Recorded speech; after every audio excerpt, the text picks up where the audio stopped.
Hi, and welcome to AE Help's IELTS test preparation videos. This lesson is taken from www.aehelp.com. For more lessons like this and lots more help with Task 1 writing, as well as other parts of the academic IELTS, please visit us there and join the full course. Alright, so in this lesson, we will be looking at an academic IELTS Task 1 writing.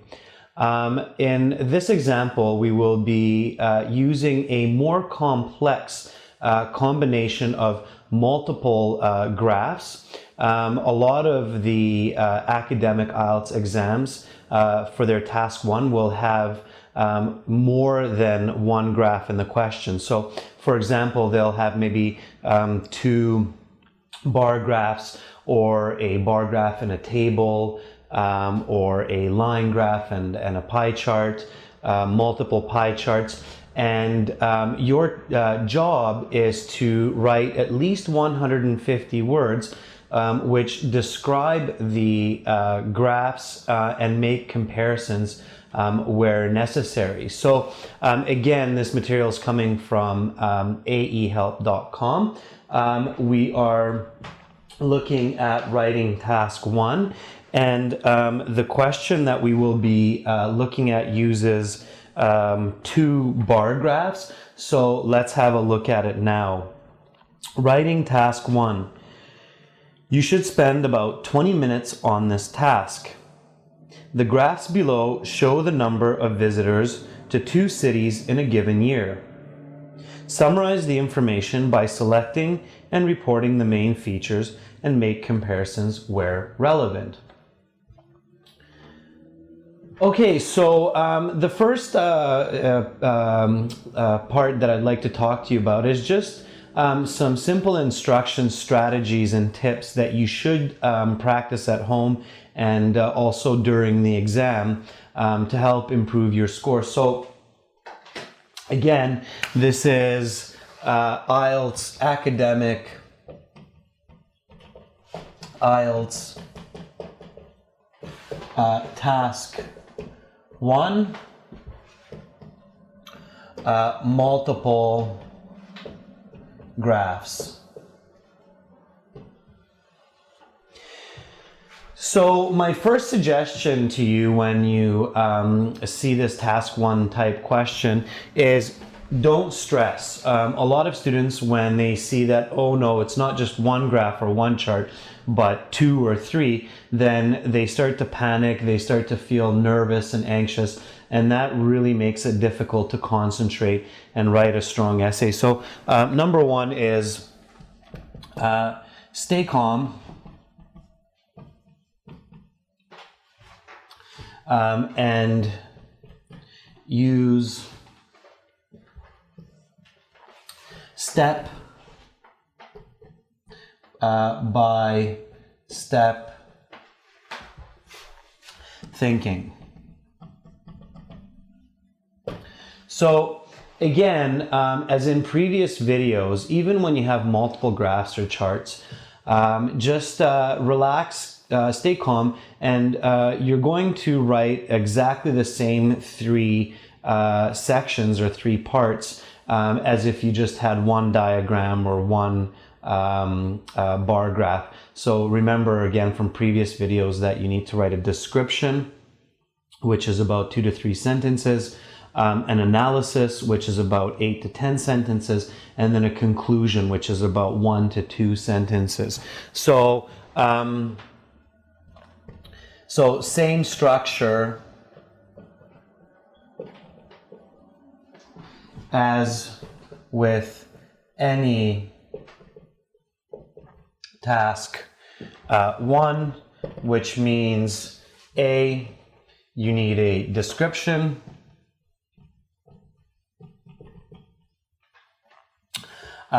B, you need an analysis, and C, you need a conclusion. Again, the description is about 2 to 3 sentences. The analysis is the main part. It's about 8 to 10 sentences. And the conclusion is about 1 to 2 sentences.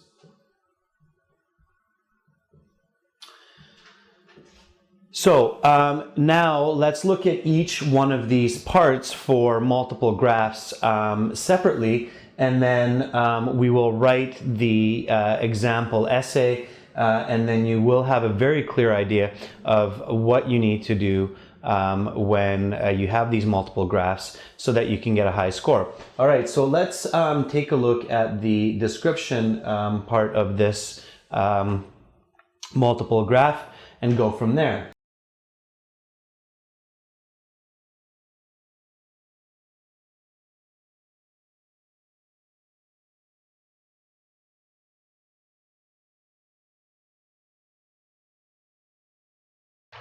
Okay, so for task 1 description, there are a couple of steps that you need to take before you begin to write anything into the exam paper. So the first step is to paraphrase the question.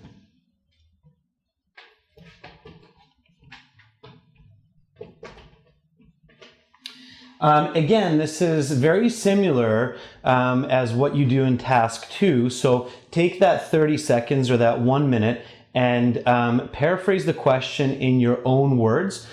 In task 1, you're going to use your paraphrase for the first part of the description. So you can start with that. Before we do that with our example, there are a couple of other important steps that you need to do before you begin to write, just so that you can use your time much more effectively, and also that your essay can be much more coherent, more cohesive, so better connected. So before writing,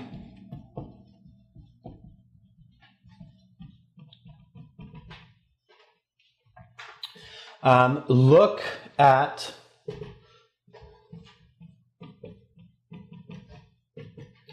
the information in the graph or table and so on. And when I mean look at the information, I mean look at the graph titles.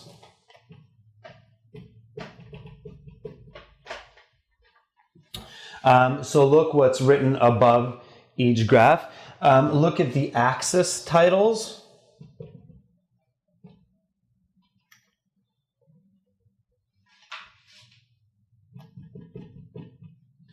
So look at your x-axis, look at your y-axis, see what information is given there. What are the titles? What are the measurements that are being used, so meters and so on. So get a clear idea about that. Again, you will use this information in your description. And then the second part of this that you need to do, or also look at the legend, if you have a legend in your graph or chart. The legend, of course, is what tells you what each bar or color or pattern is showing you. So what country, and it's usually on the side of or underneath the graph or the chart. You will also find legends on maps that tell you what each symbol represents, like a road or a railway and so on. So if you see a legend, make sure you look at that. Okay, so again, you're going to use this information for your description. So have a good idea before you start to write. If you don't do this, it's really difficult to write in a kind of a smooth and connected way. So that's why that's so important. The second step that you must do before you begin to write is actually not for the description part, but for the analysis.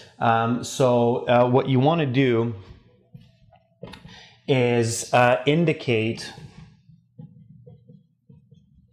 the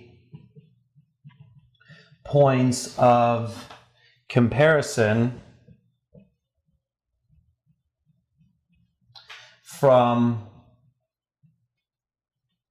most to least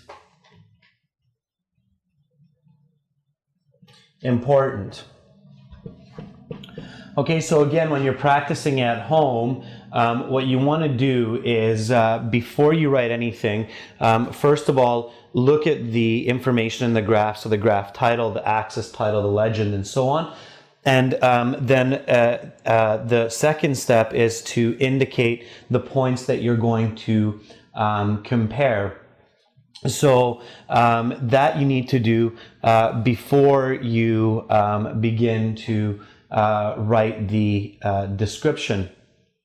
That's because this will help you to see the complete picture and the complete information that's given in task 1 before you begin to write. And again, with practice, you're going to see that this is a much faster and more accurate way to respond to these kinds of questions. So for now, let's paraphrase the question, and then we will look at the information, and we will indicate our points of comparison. So let's paraphrase first.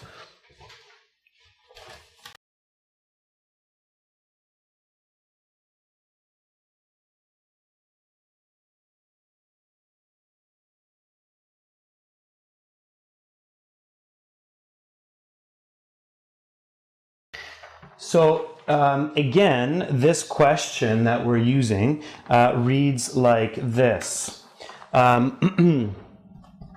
The graphs below show the number of visitors to two cities in a given year. Summarize the information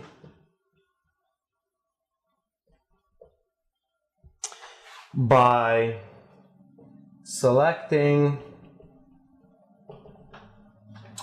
and reporting the main features and make comparisons where relevant. So again, at home, what you want to do when you're paraphrasing, when you're practicing this, is write out the original question double spaced, and then between the lines, write the paraphrase, so using your own words with synonyms, antonym negatives, expressions, different kinds of grammar, and so on. Again, review paraphrasing techniques from other lessons if you're not sure.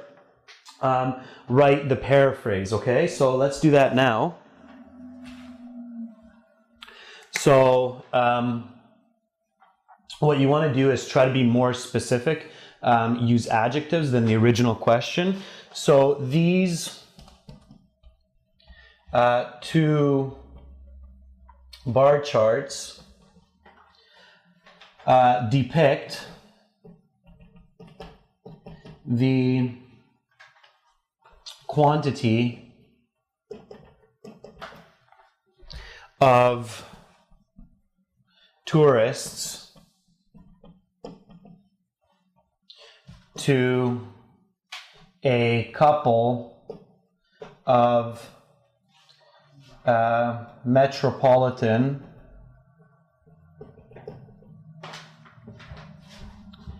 areas in some annum. Okay, so lots of use of synonyms here, and notice how I'm trying to be a little bit more specific than the question. So instead of just simply stating the charts, I say the two bar charts. So I'm using the adjective bar here to be more specific. Show, depict, instead of number, the quantity. Instead of cities, metropolitan areas. Instead of year, using annum. And then summarize, so sum up the information or the knowledge by choosing the main parts of the graph and comparing, so compare and contrasting them where the information is significant or important. Again, remember that task 1 is an expository essay. It's not persuasive, so you're not convincing anyone of an idea. You're simply exposing or explaining the ideas, and you're using third-person voice. So no I, no you. There's no such thing as I think or I believe in task 1. It all has to be in the third-person objective voice. All right. So that's the paraphrase, and the paraphrase here will become the first part of the description in my task 1 response. All right, so now that I have paraphrased, I need to look at the main information that's given in these bars. So let's have a look at that now. All right.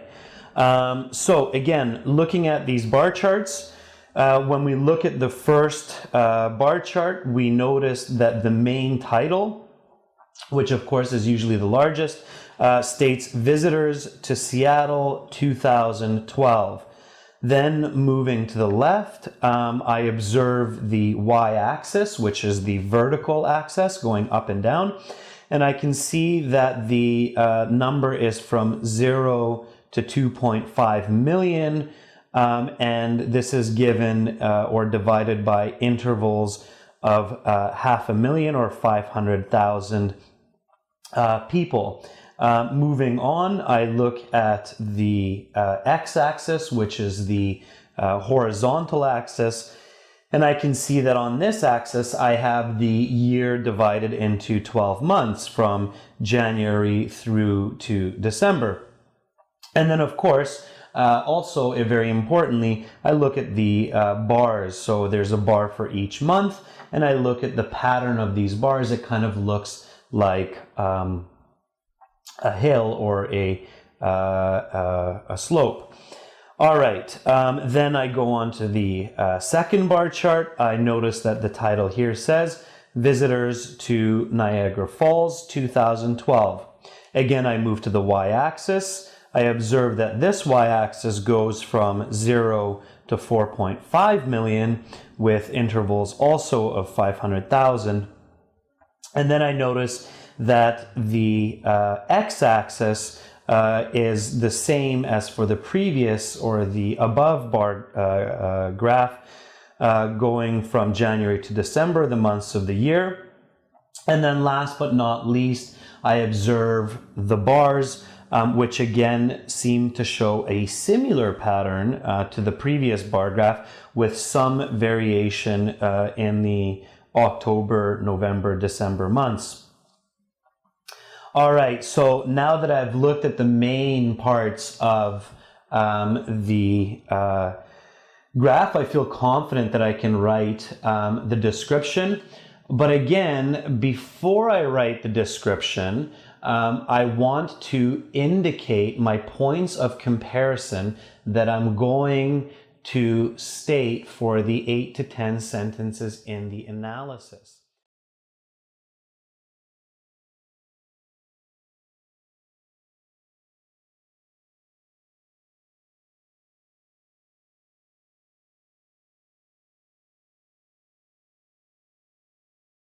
To see the rest of this video and for lots more help with the Task 1 academic writing, as well as other parts of the IELTS exam, please visit us at www.aehelp.com and join the full course.